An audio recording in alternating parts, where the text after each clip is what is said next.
What's good, everybody?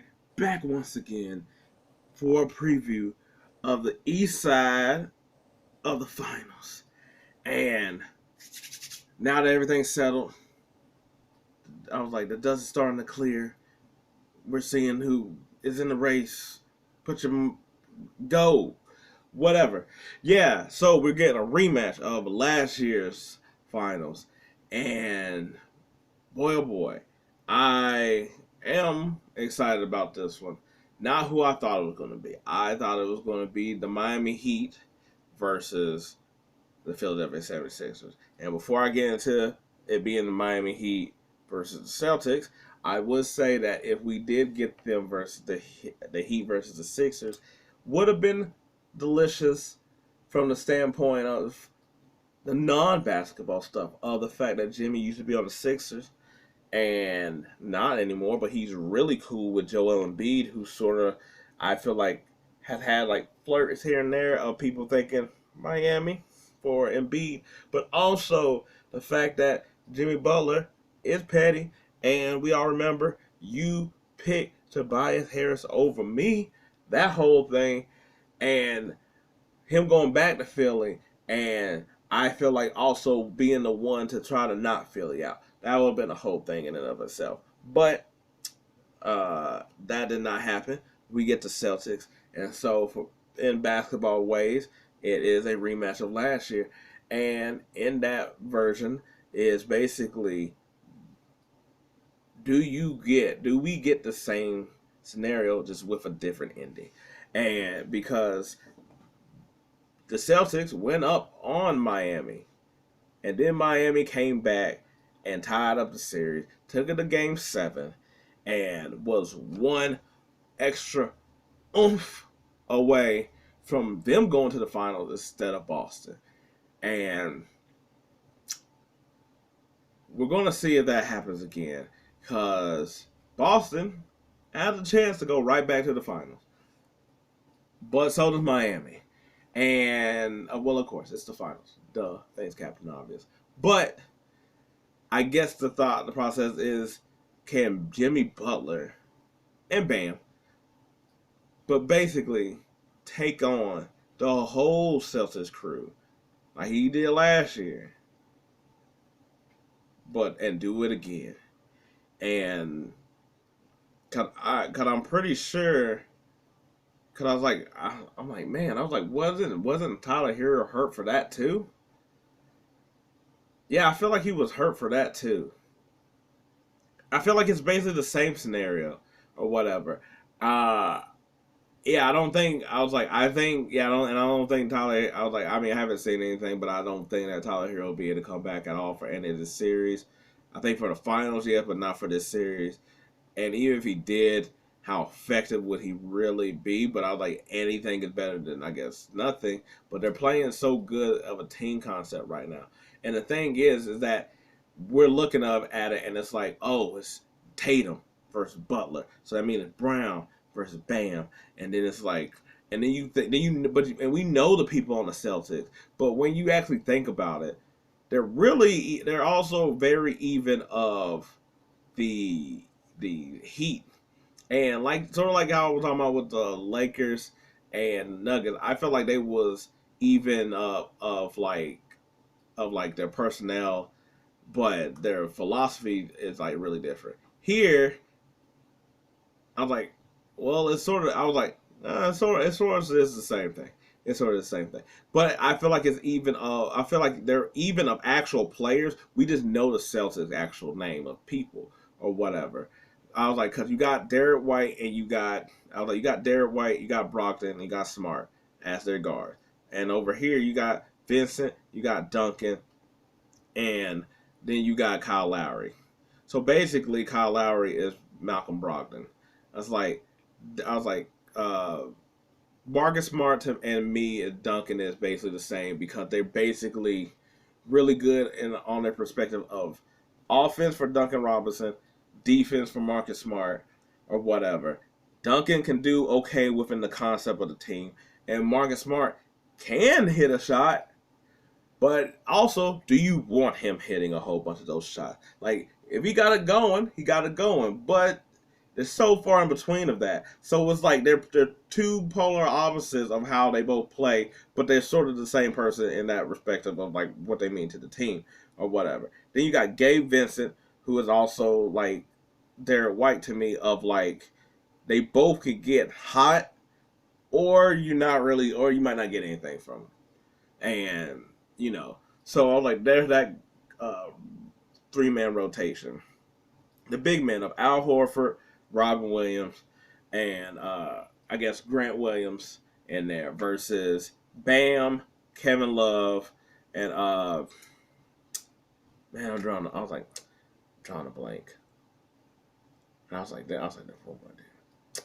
Anyway, but even within, even within that, I was like, uh, I was like, that matchup is going to be really good because Bam, who can do point center things, but he's not a shooter. He's not really a 3-point shooter. He can give you the midi, but he's not an outside shooter. But he's really good on defense.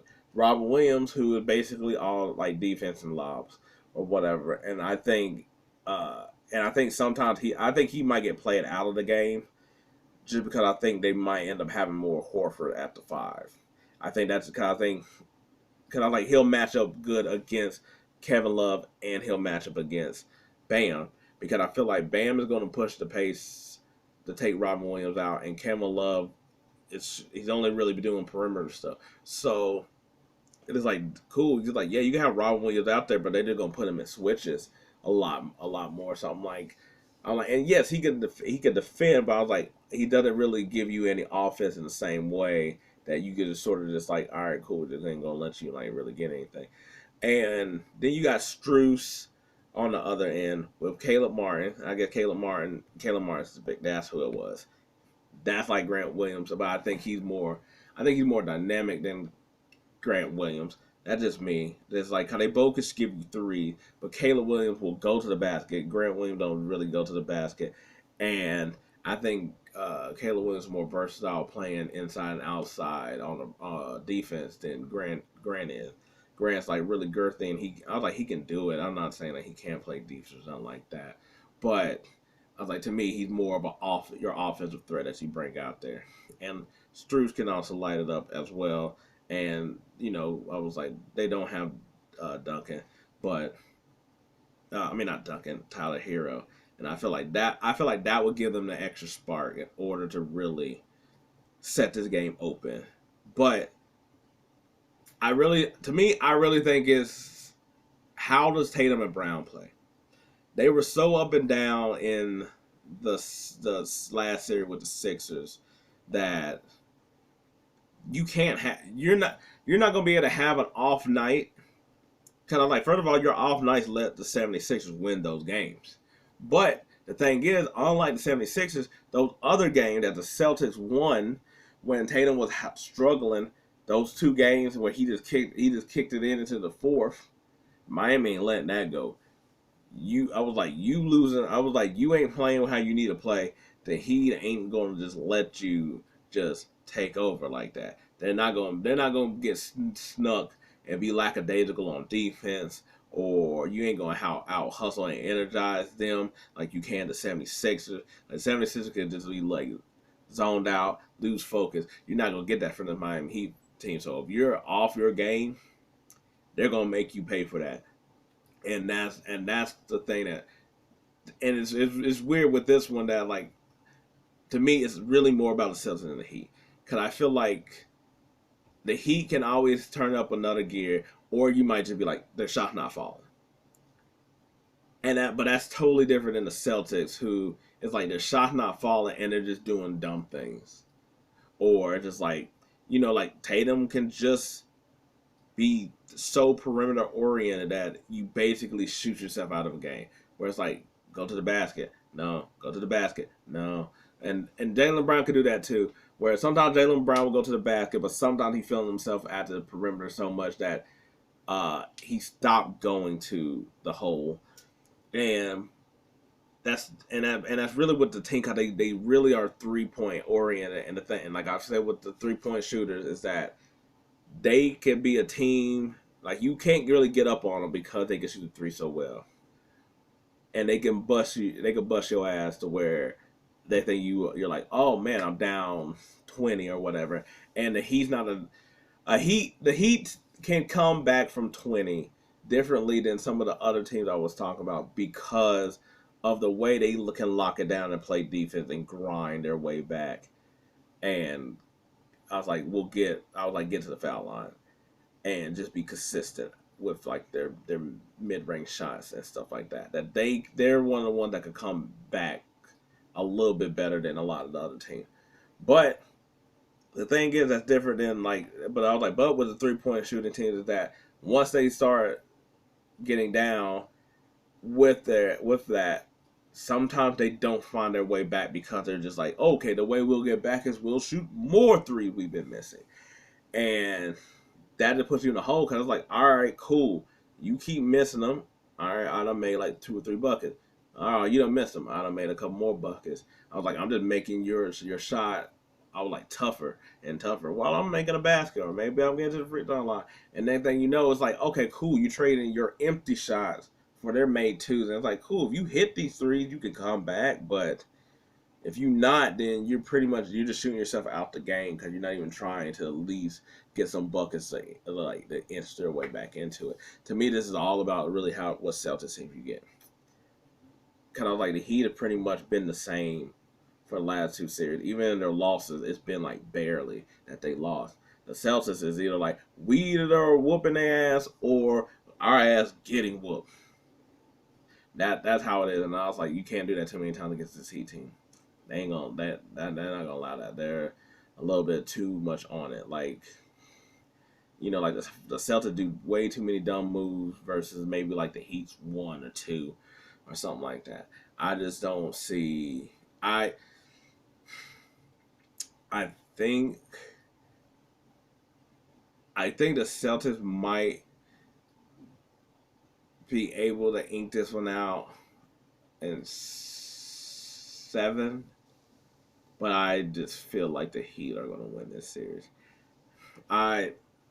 Because I was like, this last game of the Celtics with the Sixers might be the blueprint of getting their at least Tatum in the gear of how to play, because he went inside and then that's when he started getting a rhythm, and then he started raining his threes in, and I feel like that's what it's going to have to be.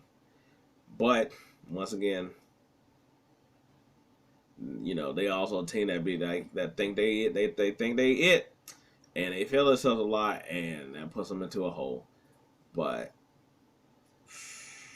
I think I was like, I think the Celtics.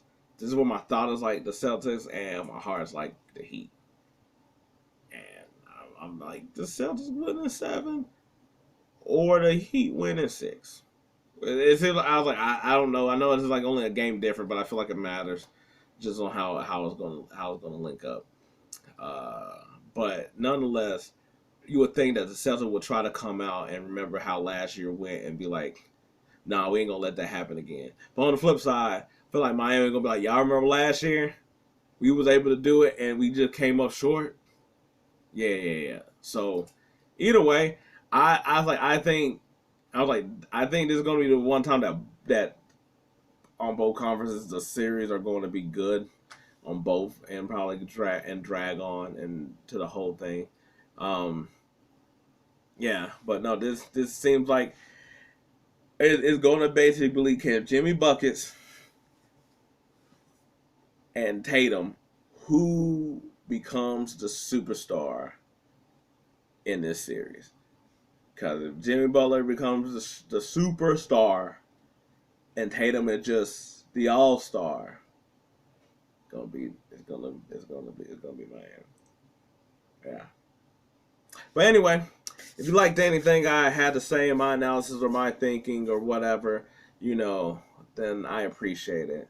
Man, I was like, this series is also just sort of like a finesse team versus a physical team.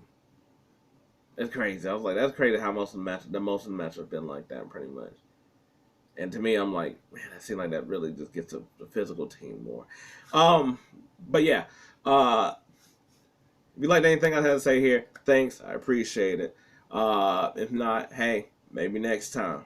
But until then, peace. I'm out.